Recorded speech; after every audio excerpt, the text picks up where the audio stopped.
ఆ మధ్యన భారతదేశంలో మన ఆర్మీకి సంబంధించినటువంటి బిపిన్ రావత్ గారికి సంబంధించినటువంటి హెలికాప్టర్ ప్రమాదం.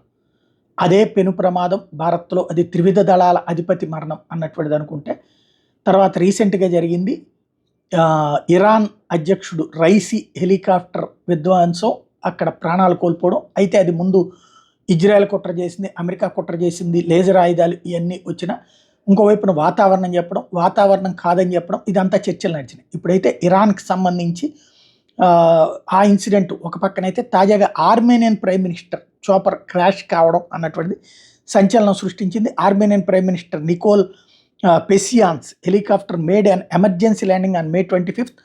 Fesian helicopter touched down in the northern American town of Venjar. Fesian attributed the event to bad weather conditions in a Facebook. అయితే ఆయన హెలికాప్టర్ ఎమర్జెన్సీ ల్యాండింగ్ అయింది, ఆయన బతికిపోయారు. కాకపోతే అది వాతావరణ పరిస్థితే కానీ ఎట్లాంటి కుట్ర కాదన్నటువంటి విషయాన్ని తేల్చి చెప్పారు.